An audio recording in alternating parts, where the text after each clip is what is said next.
Welcome! As a fellow healthcare professional, I thank you for taking the time to participate in this learning activity. Improving knowledge helps in planning to prevent mortality and morbidity complications for postpartum moms. My name is Amy Posey.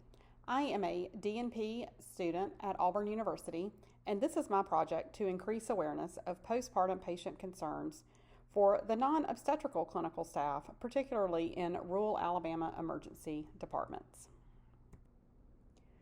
The learning objectives for this educational presentation is to understand a maternity desert and its impact on patients in Alabama, to define the postpartum period, to gain knowledge of enhanced triage assessment of women of childbearing age, understand potential postpartum complications, and identify signs and symptoms of potential postpartum complications.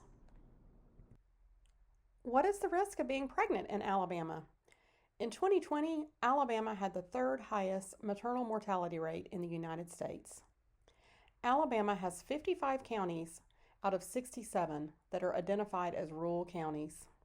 In 2024, only 16 of the 55 rural counties had obstetrical services, a sharp decrease from the 45 counties that provided services in 1980. The hospitals located in Monroeville, Alabama and Grove Hill, Alabama closed their obstetrical services in the spring of 2024 and are part of a growing list of low obstetrical care access and maternity care deserts in Alabama.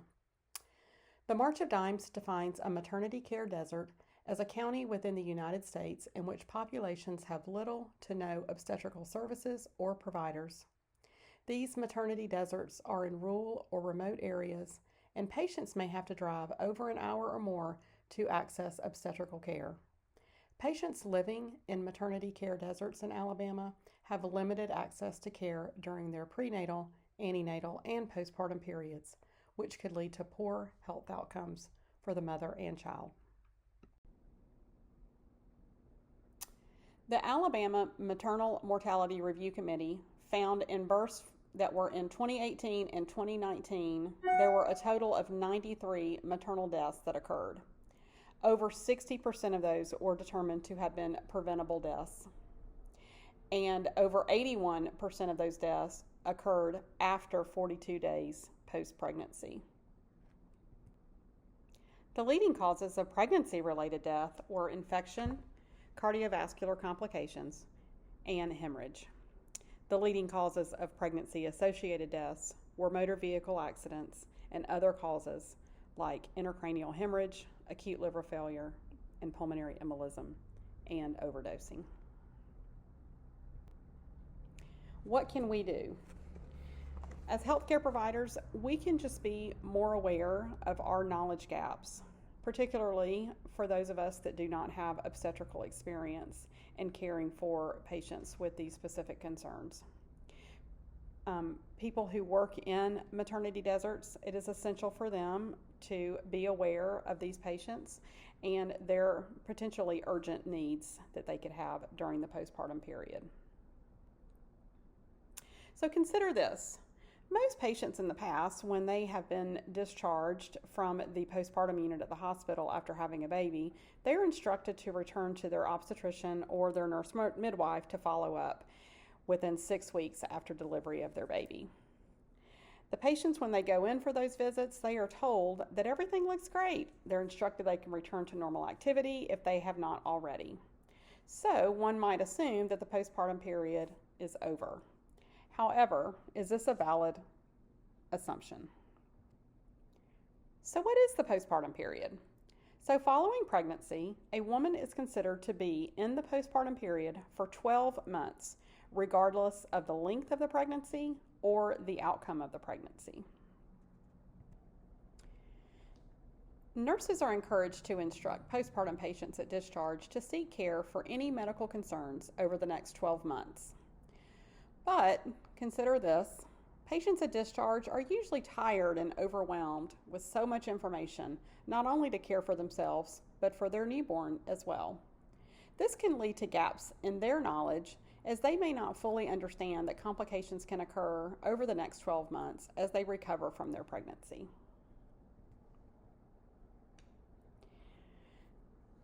So at triage, we should consider asking all women of childbearing age if they've experienced a pregnancy in the last 12 months. Consider factors such as pregnancy loss, like miscarriage or abortion, adoption, and newborn mortality.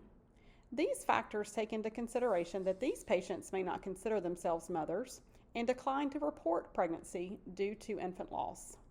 Also consider that abortion or adoption could have an impact on the patient responding honestly due to shame or fear of repercussions from people in authority. Creating a safe space for private conversations with the clinical staff can encourage honest responses.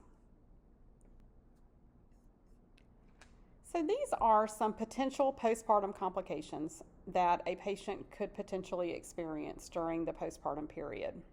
It is not an exhaustive list, but as you can see, it is a list of many things that could impact a patient, not only causing death, but long-term complications with their health as well.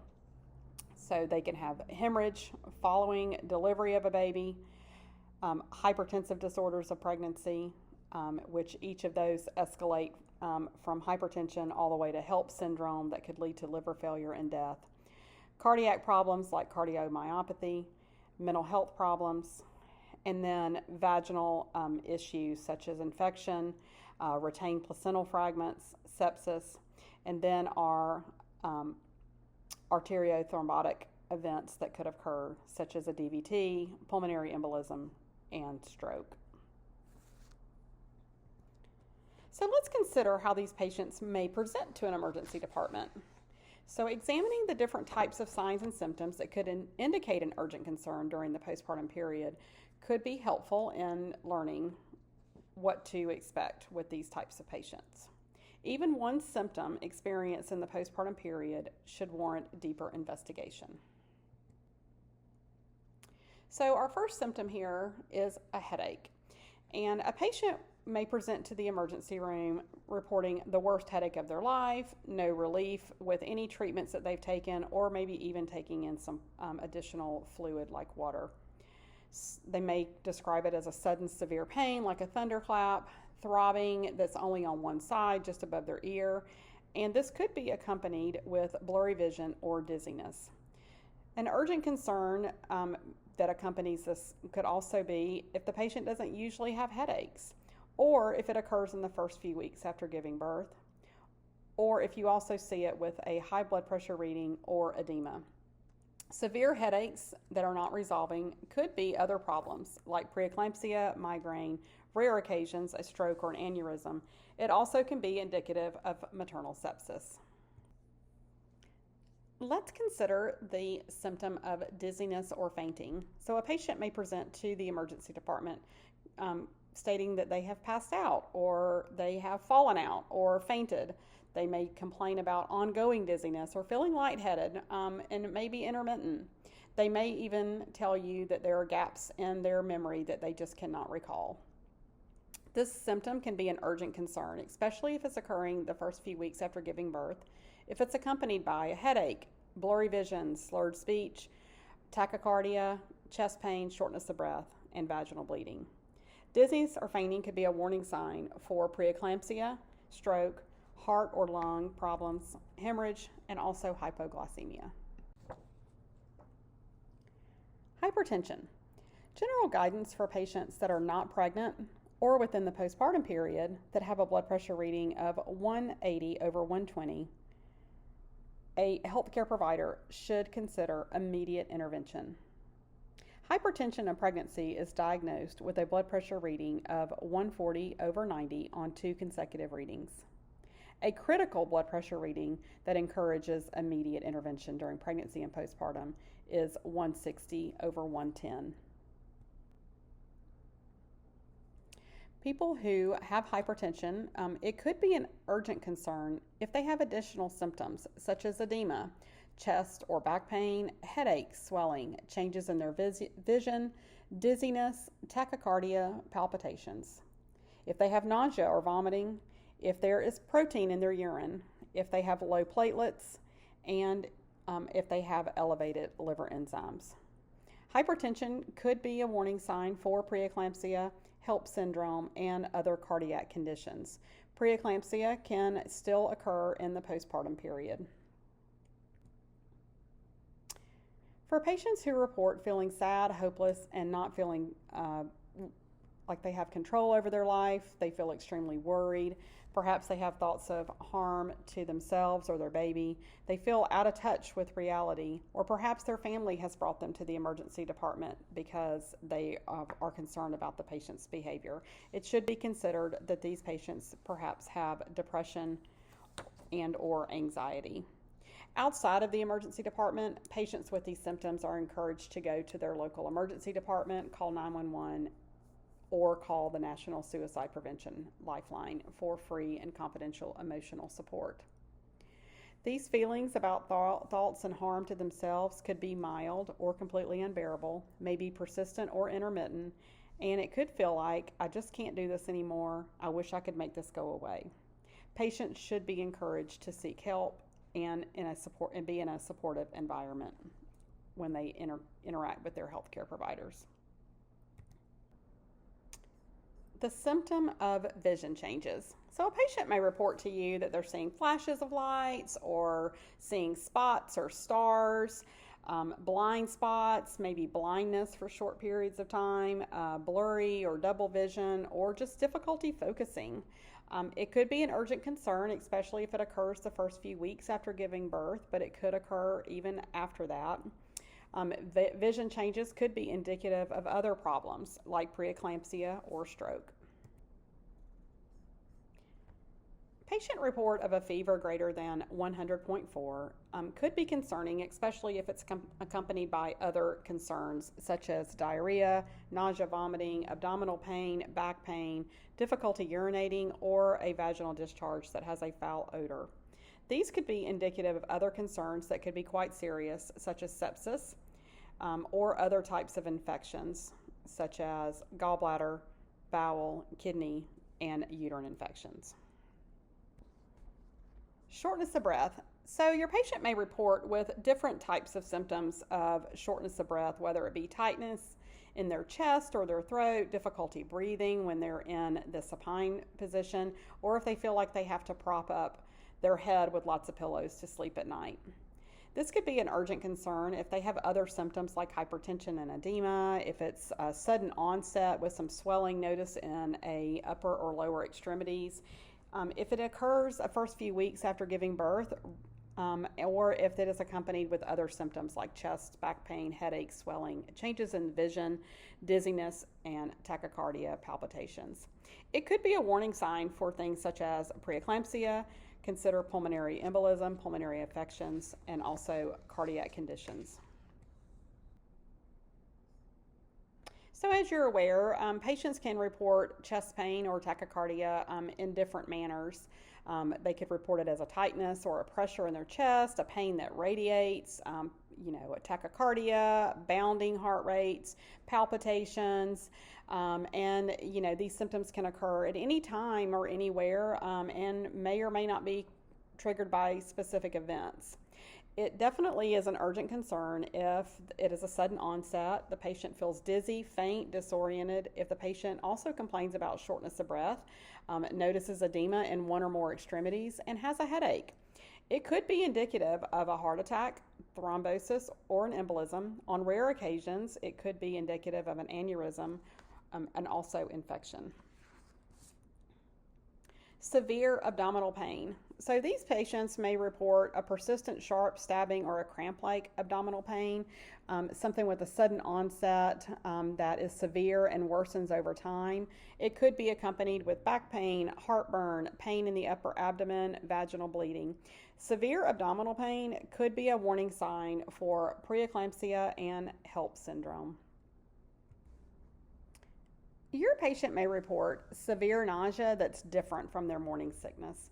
Perhaps they've been vomiting and unable to drink for more than 8 hours or to eat or keep food down for more than 24 hours. This could be an urgent concern if it's accompanied by things like dry mouth, headache, confusion, fever, or the patient reporting dizziness or feeling lightheaded. It could be a warning sign for things like a viral infection or perhaps maybe food poisoning, which is leading to dehydration, or maybe even more serious concerns like hepatic or pancreatic problems, like you see with HELLP syndrome. Vaginal bleeding or leaking fluid after pregnancy. So your patient may report having heavy bleeding, that they're soaking through one or more pads in an hour, that they're passing blood clots bigger than an egg, or maybe perhaps even passing tissue. They could be reporting a vaginal discharge that has a foul odor as well. Vaginal bleeding or leaking fluid could be a warning sign for postpartum hemorrhage. The patient could be experiencing retained placental fragments after her birth. The patient could have a localized infection or an unhealed vaginal repair site from a vaginal tear. So edema, erythema, or pain in the lower extremities. So all of these things your patient may report to you that they could be occurring. It could be occurring with flexion of the foot when they stand or with ambulation, and that area could be painful to touch, and it could usually just be on one side. It could be very concerning if the edema has erythema over the area of concern and it is warm to touch. And the patient also reports shortness of breath. These could be warning signs for a DVT, pulmonary embolism, and a stroke. Patients who report extreme edema of the hands and face, this could be more than what they experienced during their pregnancy that they observed in the last trimester. They may report swelling in their hands, that it's hard to flex their fingers or even to put their rings on. They may have swelling of their face that is so severe they're having difficulty open their eyes. They may complain about tightness around their eyes. They may look puffy. They may complain about paresthesias and feeling swollen in their lips and in their mouth. This could have a rapid onset and include hands and wrists. This could be a warning sign for preeclampsia. Overwhelming fatigue. This is probably one of those symptoms that could be overlooked, especially with our new moms as they are trying to care for themselves and their newborn babies as well. So these patients may report a sudden onset of feeling very tired and weak. It's not like chronic fatigue. They're just not able to complete their chores of daily living. They don't feel like they're getting any restorative sleep, no matter how many hours they sleep. They have an inability to really care for the baby and even themselves. And they could report feeling sad as well. The fatigue could be an urgent concern if it interferes with their abilities, of course, to complete these activities of daily living, and if it's lasting longer than 8 months after giving birth. Overwhelming fatigue could be a sign of heart problems like cardiomyopathy, but also anemia, diabetes, and depression. Pelvic floor concerns. So your patient could report having difficulty urinating, urinary retention, maybe fecal incontinence. They could report pain during sexual encounters, report a foul odor from their vagina, or a vaginal discharge. This could be an urgent concern if it's accompanied with other symptoms like fever, nausea, vomiting, weakness, tachycardia, hypotension, persistent headache, and confusion. Any of these concerns could be a warning sign for maternal sepsis and vaginal infections.